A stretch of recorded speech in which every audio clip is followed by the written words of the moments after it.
So Nathan Emerson, industry consultant and member of the board of Property Mark, I believe. Yes, Okay. Yes. indeed. Okay. Yeah. So Nate, looking at the sort of the wider picture where we are with it, that we were going into lockdown. There was a lot of really some horrific predictions about how many agents are going to go out of business. We have heard there was about 5,000 lawyers go out of business. Yeah. Some agents unfavourably probably unkindly cheered that, but anyway, that's the normal fight between solicitors and agents. We haven't seen yet, as far as I've seen out yet, actually what the damage has been from this. But I think one of the things we learn about in recessions is that actually a lot of businesses, it's not the start of the recession, the middle of the recession, it's right at the end of the recession, just as we're coming out, that's going to happen. Do you think, first of all, that is a particularly bad thing? Is that evolution? Are we seeing it there? Or should we be concerned about what's going to be coming next? Good question. I think absolutely right. I think if most companies, it doesn't matter what industry you're in, actually, it's when you get through the other end, it's not going into a recession. It very often there's the fallout afterwards and that becomes the issue. I think this is going to be quite an interesting period because if you look at most agents at the moment, a lot of those actually are sat at the minute with more money in the bank now than they've had for an awful long time. Yeah. So they've had the benefit, obviously, of grants very often. They've had the benefit of rates being capped. They've had the benefit of furlough, bounce back loans. They've had a whole wealth of revenue streams. We're in a socialist dream, aren't we? So actually, Corbyn couldn't have been happier. Good for the state. So the beauty you've got is for a lot of agents at the minute, they are probably having more liquid cash at their disposal because they haven't been paying wages, they haven't been paying out to rates. Yeah. So a lot of them will have taken holidays on payments and things like that. So collectively, a lot of agents at the minute that I speak to have more cash in the bank. It's really true. I mean, but one thing they've got to be, and I don't know how many times they can say this, that rainy day fund, because if there is a little bit of a, something to be worried about, most agents we're talking to, I think, are saying October, November feels like the pinch point. Yeah, so that would be your first natural, certainly if it's residentially sale orientated, that would be your first natural pinpoint, because when you sell a property, obviously you've got that 12 to 16 weeks to get to exchange, 16 to 20 weeks for completion. So the reality is you're looking at a lag between the business of 3 to 4 months. And that'll be interesting this year because obviously we've come back. June's been very busy for most people, and a lot of agents' S2C stock will have reduced during the period of lockdown where they've still had transactions going through or regrettably fallen through.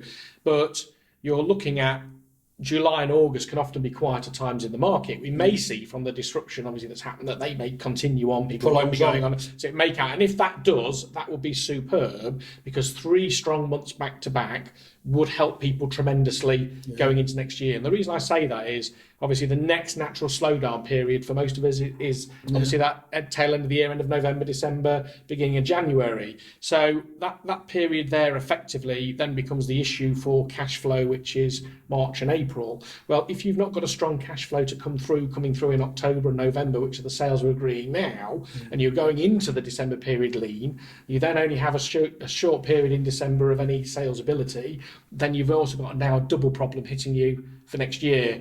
So that's why anybody who's got cash at the moment probably is saving it because they realise that they need to cover themselves through October, November, beginning of June. Can I be contentious? Go on, do it. Well, I just think we're not seeing that caution, that rainy day fund. Let me come on to the next thing because obviously our industry is famed for when it's good they get out there and they spend, and you see cars come out, people are pay rises, and all of a sudden we go into another recession and we wish we hadn't spent all that money on cars. How could we have predicted this before? It was going to carry on forever. And so naturally the other upside is that people who do have a lot of money in the bank and aren't used to having a lot of money in the bank, and all of a sudden these outgoings have gone out the way, there is that tendency to start spending and we come back with, and I think for me there should be investment in marketing, there should be investment in advertising, because you need to keep your profile there. That don't advertise and die, but at a sensible rate. Not at a sensible rate. It's not go out to the toy shop and buy everything that's on the shelf. Not like our glorious leader was spaffing it all against the wall. Absolutely right. Yeah, it's a case of clever investment. With a predictable outcome, really. That's and measuring that as ever with most definitely measuring that.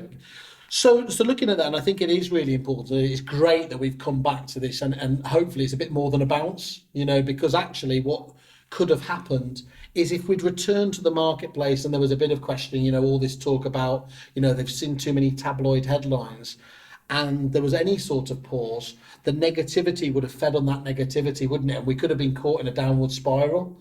So it's been really important to see this period of sustained, of a sustained bounce or whatever else, dispel all those, express headlines of 30% price crashes and everything else. And the longer it goes on, the more sustained that will be. Correct. I mean, for most people, they've been going back in with prices similar to where they were, pre-COVID levels. And the market seems to be responding okay to that. Isolated incidents, small drops here and there. The market is sustaining itself fairly well. The actual picture really will come to light probably more for us in sort of July and August, when we'll understand how sustainable that is, and hopefully obviously there won't be another little dip back into lockdown or anything like that really.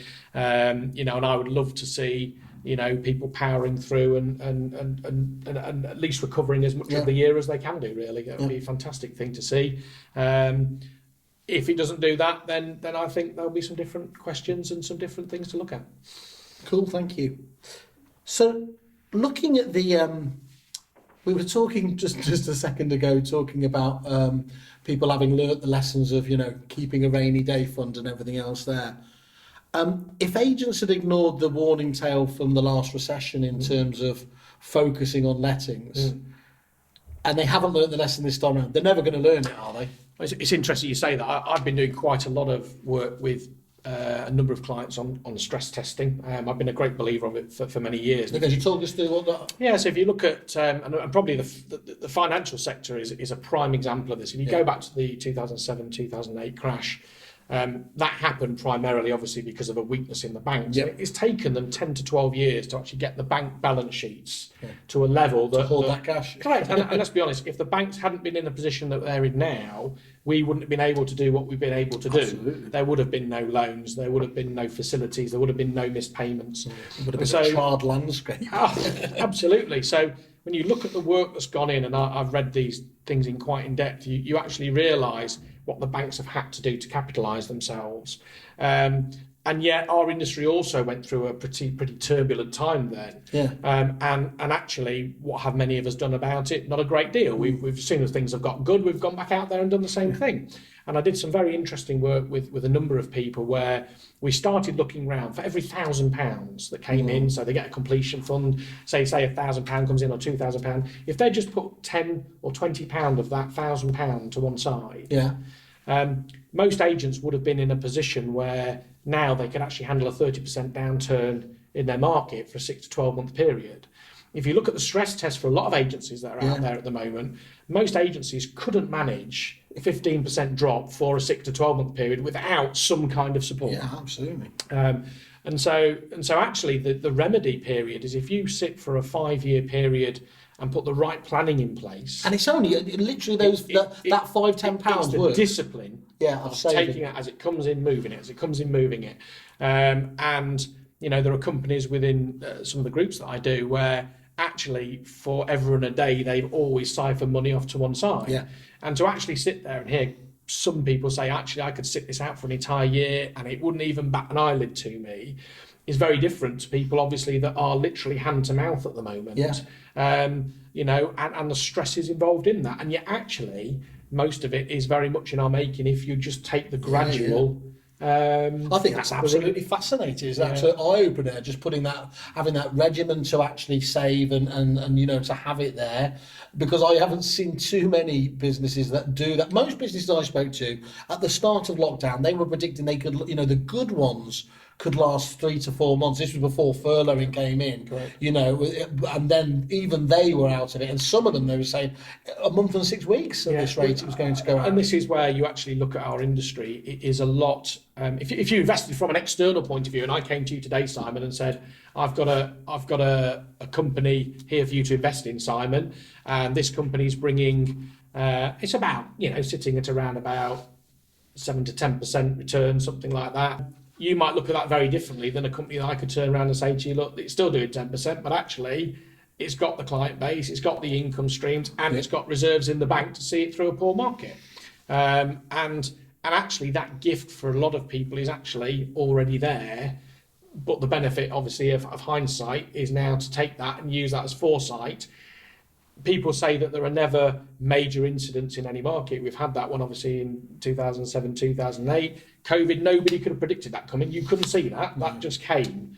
But what it does show is there are things out there that can disrupt a marketplace. Yeah. And Expect the unexpected, expect isn't the it? unexpected, really. Plan for the worst, hope for the best.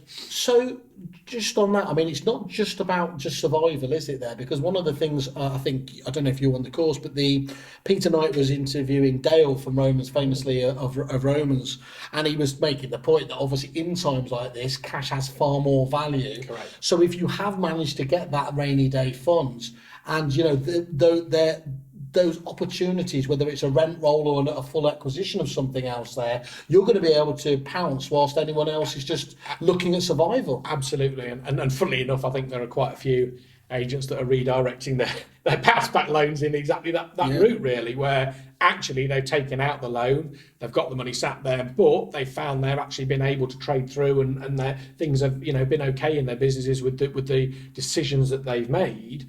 And so I think there are those with the cash that will go out on the acquisition trail. I think there are those that have got a bounce back loan that they haven't need, will probably reproportion that on the acquisition trail. And I'm seeing a lot of activity in that area, and obviously there's a lot starting to be reported. So so every cloud has a silver lining, doesn't it, really? Yeah, absolutely. Cheers.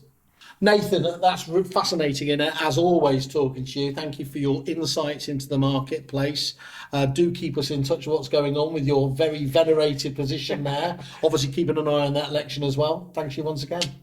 Cheers, Simon.